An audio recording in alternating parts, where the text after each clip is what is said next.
सभापती महोदय, खरं तर मंत्री महोदयाने सांगितलं एकही तक्रार नाही. त्यांच्या नागपूर जिल्ह्यातला तुकाराम सुखदेव रावळे यांना लिंकेजच्या बाबत तक्रारी केलेल्या आहे. तुमच्या जिल्ह्यातल्याच माणसानं शेतकऱ्यांना तक्रार केली.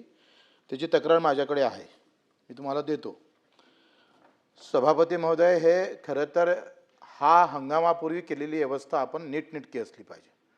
काय होतं आहे का, एकदा पेरलं वर्ष वाया गेलं तर त्या शेतकऱ्याला 10 वर्ष ते सावरत नाही. आपल्यासारखं नाही आहे.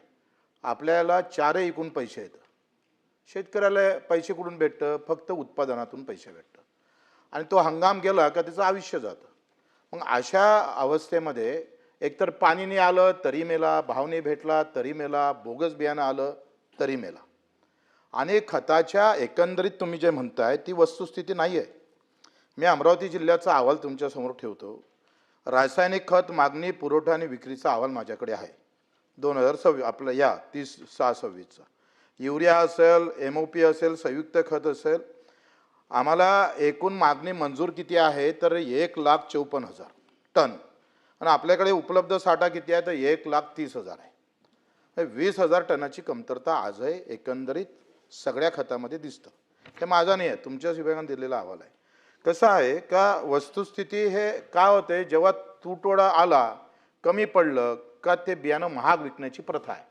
ते जास्त भावात विकतं आणि त्या कुठल्याही कृषी केंद्रावर नियंत्रण नाही. सगळ्याचे लागेधोरे लागलेले आहे.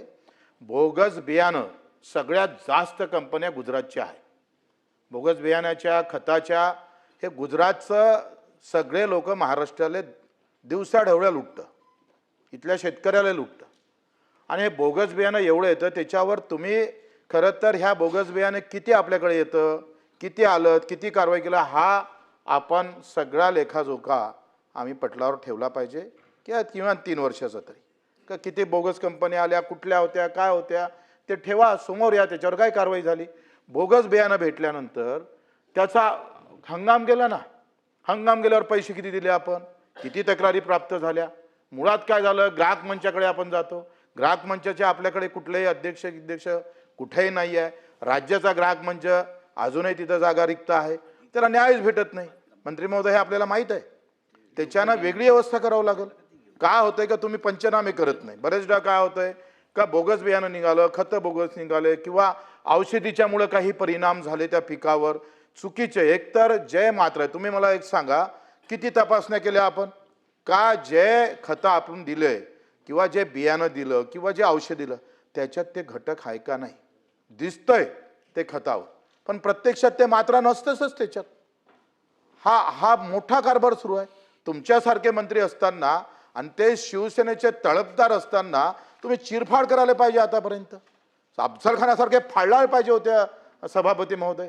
4 आतडे बाहेर काढून त्याचा कोथळा बाहेर काढला पाहिजे होता. ते तुम्ही काढलं पाहिजे, ह्या अपेक्षा करतोय. आता तुम्ही सांगितलं का 44% पीक कर्ज वाटप केलंय, 60% शेतकऱ्यांना कर्ज वाटप झालं नाही. आणि ह्या सगळ्या राष्ट्रीयकृत बँकेचं झालेलं नाही.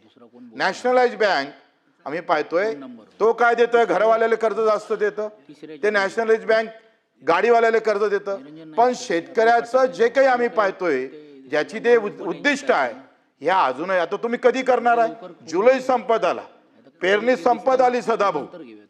आता जुलै महिना लागला आणि आमचं कर्ज जर 44% असेल तर याच्यासारखं दुर्दैव काय आहे. काय कारवाई करतो आपण त्या बँकेवर. तुम्ही म्हणता आढावा घेतला, हे घेतला, ते मुख्यमंत्री महोदय बसले होते, राज्य समिती झाली, तसं झालं, असं झालं. आखरी लक्षात घ्या का हा दरवर्षीच्या बोंबा आहे. पावसाळा आल्यानंतर मेंढके जसे बाहेर येतं तशा या बँकेची व्यवस्था दरवर्षीच आहे. काय कारवाई करतो आपण. आपले सगळे पैसे त्या बँकेच्या खात्यात जमा होतं, ते त्याच्यावर व्यवहार करतं, सगळं करतं. तुमच्या राष्ट्रीयकृत बँकेला सगळ्या सबसिडी देतोय. जे काही मोठ्या लखपतीचे काय कर्ज माफ झाले त्याचे सगळे फायदे राष्ट्रीयकृत बँकेला झाल्या. जिल्हा मध्यवर्ती बँकेचं, माझ्या बँकेचं 95% वरती मी कर्ज वाटप केलं. राष्ट्रीयकृत बँक आम्ही पाहतोय 30-40% वरते जात नाही. काय कारवाई करणार तुम्ही याच्यावर. 44, तुम्ही कृषी मंत्री महोदय, तुम्ही मोठ्या गर्वानं सांगताय का अलबेला है, कोई प्रॉब्लम नहीं है देश के अंदर, सब अच्छा चल रहा है. अभी ना कोई बिल्कुल ऐसा हो रहा है कि ऐसा लगता है कि बस हम एसी में, मेरा किसान भी एसी में बैठा है. असं नाही आहे हो.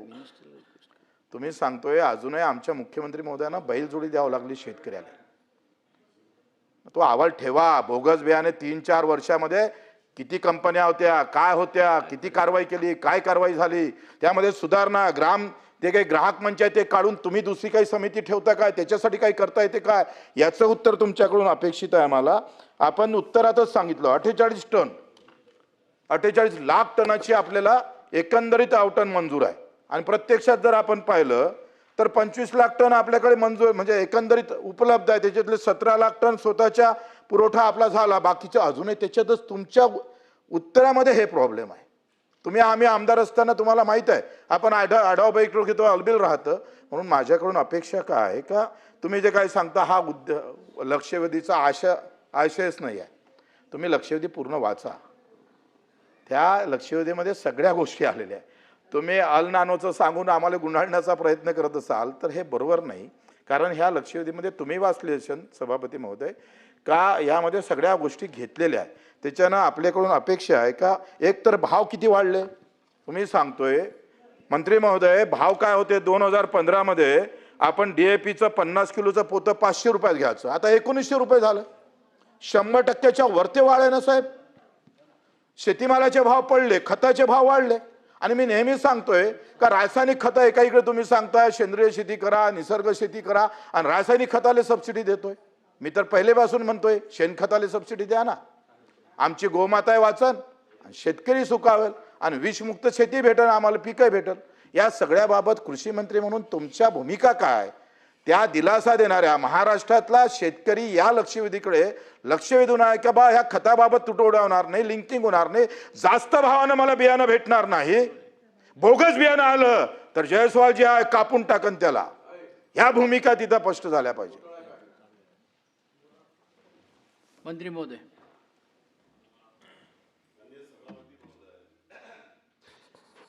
सन्मान्य सदस्य बच्चू कडू यांनी जे मुद्दे उपस्थित केले आणि सदाभाऊ खोत यांचं एक उत्तर आलं होतं STPT बियाण्याच्या संदर्भामध्ये.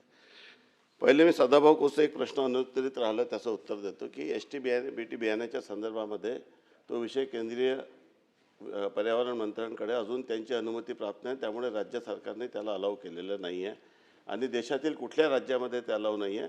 या संदर्भामध्ये दुसऱ्या राज्यातून जे बियाणं उपलब्ध केलं जाते त्या संदर्भामध्ये केंद्र सरकारकडे राज्य शासनाने देखील तक्रार केलेली आहे आणि जोपर्यंत आपल्या व्यवस्थेनुसार आपण परवानगी मिळत नाही तोपर्यंत अशा पद्धतीचं बियाण्याला परवानगी देणं अनुज्ञेय नाही आहे. सन्माननीय सदस्य बच्चू कडूंनी या संदर्भामध्ये जे प्रश्न उपस्थित केले त्यांना देखील कल्पना आहे की आपण यावर जे शेतकऱ्यांच्या ज्या लिंकेजच्या तक्रारीमुळे आम्ही देखील खूप वैतागून गेलो होतो मागील वर्षी आणि त्याच्या पूर्वीच्या वर्षी. आम्ही देखील लोकप्रतिनिधी आमच्याकडे देखील अशा पद्धतीच्या तक्रारी येत राहतात. ही बाब सत्य आहे की या परिस्थितीचा फायदा घेऊन वेगवेगळ्या समाजातील काही असे घटक असतात की जे अशा पद्धतीचं कृत्य करतात आणि त्यांनी ते लिंकेजच्या संदर्भामध्ये जे तक्रारी होतं यावर्षी मी आपल्याला उत्तरातच सांगितलं. आणि दुसरं महत्त्वाचं की यावर्षी 2 जिल्ह्यामध्ये जर आपण पाहिलं तर फर्टिलायझर सेल करण्याच्या संदर्भामध्ये एक नवीन फ्रेमवर्क ऑफ फर्टिलायझर सेल हे पर्थदर्शी प्रयोग आपण महाराष्ट्रात दोन जिल्ह्यात यावर्षी केलेला आहे आणि त्यामध्ये QR कोडद्वारे खरेदी करण्याची आपण या ठिकाणी एक नवीन सिस्टम 2 जिल्ह्यात पायलट बेसिसवर केलेला आहे आणि बाकी जिल्ह्याच्या संदर्भामध्ये यावर्षी पहिलाच वर्ष आहे की आपण अशा पद्धतीची तरतूद केली आहे की त्या ठिकाणी सबसिडीचे खतं ज्या ठिकाणी विकतो त्या ठिकाणी इतर खतं विकण्याची तरतूद या ठिकाणी नाही आहे. बोलण्यासाठी आपण जरी कापून टाका आतळ्या काढून टाका अगर बोलणं हा विषय वेगळा आहे, परंतु नाही परंतु सभापती महोदय पूर्ण उत्तर देऊ द्या. नाही मला उत्तर मला कंप्लीट करू द्या ना. नाही ही पद्धत बरोबर नाही. सभापती मंत्री महोदयांचा उत्तर होऊ द्या. बच्चूजी एक मिनिट. प्रश्न असा आहे की जे रासायनिक खताच्या संदर्भामध्ये किंवा बियाण्याच्या संदर्भामध्ये जे उपलब्धतेचा प्रश्न आहे मी अतिशय स्पष्टपणे सांगितलेलं आहे की आपण दरवर्षीपेक्षा ॲडव्हान्स व्यवस्था या ठिकाणी केलेली आहे. आता सन्मान्य सदस्यांची मागणी आहे की बोगस बियाण्याच्या संदर्भामध्ये जे कंझ्युमर कोर्टचा विषय आहे तसे मी उत्तर देतो की ही बाब सत्य आहे की एकदा पहिले तर आता सर्व शेतकऱ्यांना आपण विनंती केली आहे की त्यांनी सारथी पोर्टलवरील बियाणे या ठिकाणी घ्यावं. काही अशा पद्धतीने जेव्हा बोगस बियाण्याच्या तक्रारी येतात तेव्हा त्या शेतकऱ्याला आपण सांगतो की कंझ्युमर कोर्टात जा. आणि म्हणून आम्ही आता यावर्षी इनफॅक्ट त्याच्यावर अभ्यास सुरू आहे की कंझ्युमर कोर्टात जाऊन शेतकऱ्याला न्याय मागण्यापेक्षा आपण सरकारच्या मार्फत अशी कुठली व्यवस्था उभी करू शकतो की ज्या माध्यमातून त्या शेतकऱ्याला कोर्टात जाऊन न्याय मागण्यापेक्षा डायरेक्टली त्याला आपल्याकडे कशी अथॉरिटी निर्माण करून त्याच्यावर त्याला कम्पेन्सेशन कशा पद्धतीने देता येईल ही बाब शासनाच्या विचाराधीन आहे. आपले काही सजेशन या संदर्भात असतील तर आपण निश्चितपणे द्या. शेवटी तुम्ही देखील शेतकऱ्यांचे प्रतिनिधी आहात आणि या संदर्भामध्ये आपल्या काही सूचना असतील तर आपण निश्चितपणे द्या. ही बाब शासनाच्या विचाराधीन आहे. मी यापूर्वी देखील सभागृहाला आश्वासित केलेलं आहे की आपण अशा पद्धतीची व्यवस्था निर्माण करू आणि विभागाला देखील अशा पद्धतीच्या सूचना दिलेल्या आहे की अशा पद्धतीची एक व्यवस्था आपण या ठिकाणी निर्माण करायला पाहिजे की तक्रार झाल्यानंतर त्या शेतकऱ्यांनी कंझ्युमर कोर्टात जावं आणि कंझ्युमर कोर्टात गेल्यानंतर मग त्याला मात्र न्याय मिळत नाही आणि त्याला फार विलंब लागतो आणि जस्टिस डिलेड जस्टिस डिनाईड होतो आणि यासाठी देखील राज्य शासन याबाबद्दल विचार करत आहे. हे मला या ठिकाणी आपल्याला सांगायचं आहे. प्रश्न असा आहे की उपलब्धतेच्या संदर्भामध्ये ही कृषी विभागाची जी चर्चा झाली त्यामध्ये मी सविस्तर उत्तर दिलेलं आहे, परंतु ही लक्षवेधी ज्या कारणासाठी उपस्थित केलेली आहे त्या कारणासाठी ते उपस्थित केलेल्या सर्व मुद्द्यावर आपण उत्तर या ठिकाणी दिलेलं आहे. आपण पुन्हा माझे सभापती महोदय आपल्याला देखील विनंती आहे की आपण या संदर्भामध्ये सविस्तर उत्तर या ठिकाणी दिलेलं आहे. तरी देखील सन्मानित आता तक्रारी येणार नाही का? एखादी अनुचित किती कायदे आपण केलेत अनुचित घटना घडणार नाही का? किती कायदे केले तरी काही खून दरोडे किंवा हे करणार नाही का? व्यवस्था करणारे लोक असे करत असतात, परंतु प्रत्येक वेळी यावर्षी बियाण्याच्या संदर्भामध्ये रासायनिक खताच्या संदर्भामध्ये कधी नव्हती ती व्यवस्था यावर्षी राज्य शासनाने केलेली आहे. तरी देखील एखादी अशी घटना घडली तर शासनचं पूर्ण व्यवस्था अलर्ट मोडमध्ये आहे.